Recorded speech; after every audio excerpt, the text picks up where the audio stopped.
On January 13th, 2012 at 9:45 p.m., the cruise ship Costa Concordia, sailing from Civitavecchia to Savona, hit a rock near the island of Giglio.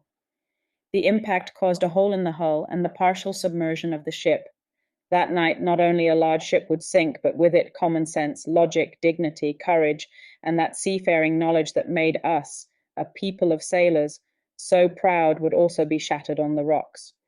The sinking of the Costa Concordia was first and foremost a dramatic loss and a painful event for the families of the victims and survivors, who experienced the incredible inability of the captain, but also of the ship owner and the entire chain of command to manage an emergency.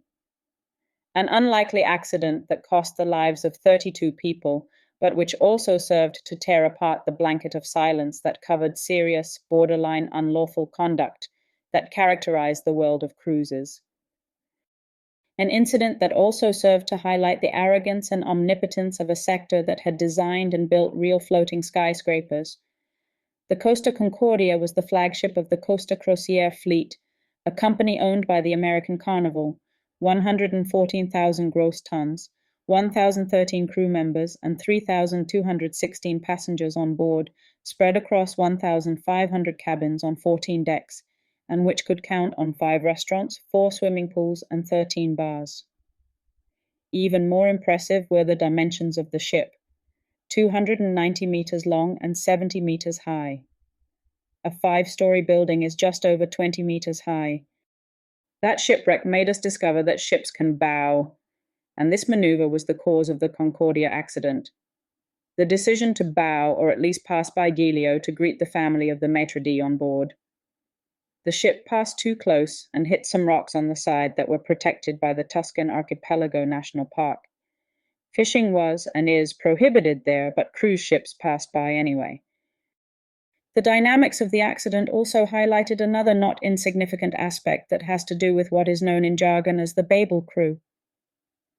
On the Concordia, there were personnel from 42 different countries, mostly Filipinos or Indonesians like the helmsman who was at the controls that evening, and who, as shown by the trial documents, misunderstood the order of the ship's commander, directing it for a few seconds in the opposite direction to the one indicated. The ship remained lying on its side in front of the port of Giglio for 2.5 years, with the sad passage in front of the boats of the macabre tourists, those who could not give up a selfie to send to their friends with the Concordia in the background. In the end, supported by 2 enormous lateral structures, the carcass of the ship was brought back to the surface and sent to its final destination for dismantling, the port of Genoa. On July 15th, the technicians, engineers, and divers of Titan Micopori completed another delicate operation, that of working underwater to remove the part of the rock that remained embedded in the hull. Soon we realized that it is urgent to stabilize the ship so that it does not slide down the reef due to the currents and the wave motion. In November 2012, that fear becomes concrete. Nick Sloan, the head of operations, remembers those moments like this. The first Sirocco storms made the ship collapse 2 meters into the depths. I stayed awake for whole nights looking out the window at the wreck in the throes of the storm. I listened to all the alarms that sounded and indicated that it was moving, that it was collapsing. I didn't think we would make it. And instead, the recovery of the ship is a story of success and, if you like, of redemption and pride. Starting from the initial idea, simple and risky at the same time. On July 23, 2014, before the eyes of all the world's televisions, the Costa Concordia's final voyage began. When the investigations began, the very first suspects were Commander Francesco Schettino and the officer on watch on the bridge that night, Ciro Ambrosio. Both were arrested on charges of shipwreck, multiple manslaughter, and abandoning a ship in danger.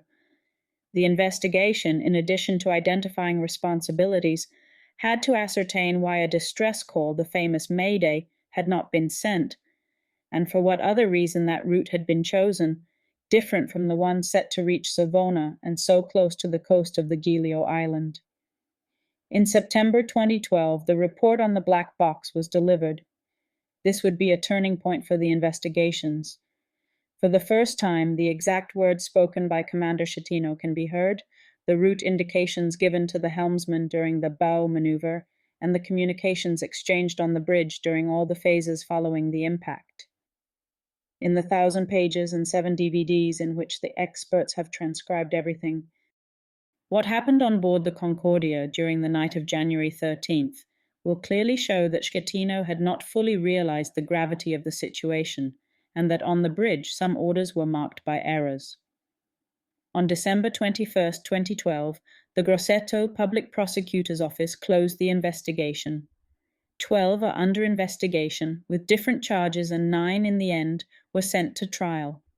In the preliminary hearing of the trial, all the defendants made a request for a plea bargain, to which the Public Prosecutor's Office gave its consent, except for the position of Commander Francesco Schettino, who therefore remains the only defendant.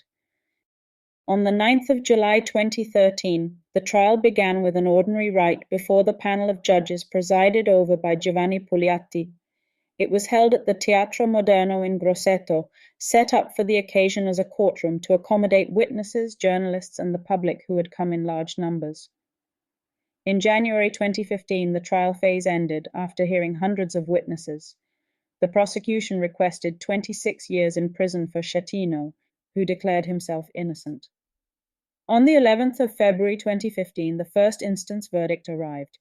Schettino was sentenced to 16 years in prison, 10 of which for multiple manslaughter, 5 for shipwreck, and 1 for abandoning ship. The criminal judgment of 16 years for Francesco Schettino is definitively confirmed by the Court of Cassation on May 12, 2017. Finally, on December 27, 2021, a new chapter of compensation for survivors is added. The first section of the Civil Court of Genoa orders Costa Concordia to compensate the passenger Ernesto Carusotti for damages from post-traumatic stress, with 77,000 euros plus legal costs.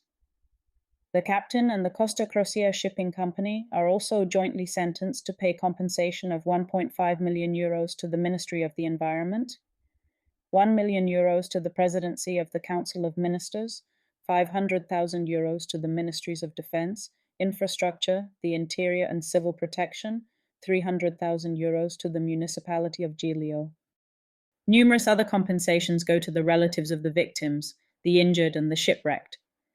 Before going to court, Costa Concordia had already compensated 23 passengers and 906 crew members with 85 million euros. Let me know what you think of this tragedy at sea in the comments, and if you enjoyed the video, like it and subscribe to the Master Crimes channel so you don't miss any upcoming crime, murder, mystery, or missing person cases.